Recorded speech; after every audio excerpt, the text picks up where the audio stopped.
why do you think it's important? And I would say, what is your message out there to the girls or the parents listening out to us today? That I think it's all about giving your kids to do what they want to do, right? While it's staying, and I think one of the apprehensions that the place where I come from is, and in our societies is, of course, oh, my kid wears a hijab or a burqa, right? How would she go do this? How would she go do that, right? So I think your story tells me that it's still possible, right? A place like this, right? You could have hijabis studying there. Okay, you could be in Malaysia. Of course, Malaysia, you have a lot of Muslim population. There's no issues there. But in India, particularly, so what is your message to the kids out there, of course, the girls out there, and to the parents? That why is it important to let your kids do what they would want to do beyond certain preferential career choices, right? And how does this help, right? For sure, I think the credit goes to your parents that they allowed you to do what you wanted to do, and which is why you were able to explore so much and learn so much. And in a way, I think you are helping and making a statement within the community, right? Which is where that resonates very well with our theme today, right? You're leading the way. You're showing us the way that this is something that others can follow. And so tell us why. What's your message and why it's important? So, Ajaz, I'm pretty sure that even throughout your career, you would have realized that you may set off or start off imagining something, let's say a specific post to be your ambition or your goal. And as years go forward, you realize that your passion has changed. And you kind of try and align all the skills that you have acquired along with your passion, right? So it's something along those lines that happened with me.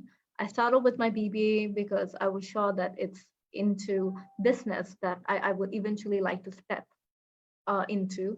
Eventually, I went to ethical finance, which I'm still holding on to. And now that with the past 6 months of experience on ground, volunteering, maybe I'm curious and I would like to explore my options into policy development and being a part of that too. So I think it's unfair if any person's choices are limited to certain preferences because that seems to be the most popular trend. Um, or much worse, it gets much worse if your choices are limited, especially because of your gender, because you're a girl. I mean, we live at a day and an age where we get to see hijabi representatives in the Olympics. We have hijabi representatives in the fashion industry. We have Ilhan Omar as the, representative in the parliament. And if each and every one of them thought that their choices were limited because they were a hijabi, or God forbid, because they were pulled back by their parents, or because all of their parents thought that the best profession for them were medicine, it would have been extremely unfair for the amount of impact that these ladies are creating currently worldwide, not to forget to mention through their work. I again, in order to give another very personal example, my sister, when she decided to take up psychology, everyone said, because she is a great student, everyone told her, no, you should go for medicine. And she said, no, I want to go for psychology because I'm curious. As soon as she was done with psychology, everyone prompted, the family, everyone prompted her to go for a master's. She said, no, I want to work. I want to understand. I want to garner experience. She did. When she decided to take her master's in education in learning sciences and technologies, they said that education was a dying field. There is no point. But she fought her way. She worked very hard. She got into the University of Pennsylvania and she made her mark there. And as I mentioned earlier, she is one of the most applauded learning scientists in her field, both here in India as well as in the academic field out there in the US. Um, what one may think is the right choice because of the most because of the peak in trend doesn't necessarily have to be the right choice for that particular individual, because one shoe doesn't fit everyone. As far as being a hijabi and that limiting one's option, alhamdulillah, mashallah, touch wood, I got the opportunity to work with 114 Gurgaon policemen and not just work with them, but brief the DCP every day regarding what was happening in the control room, and even direct the 114 policemen on how the coordination should be whenever the situation arose. Eventually, when they realized that my work was efficient, me being a woman or my hijab being, them having to face my hijab were not matters that concern them anymore.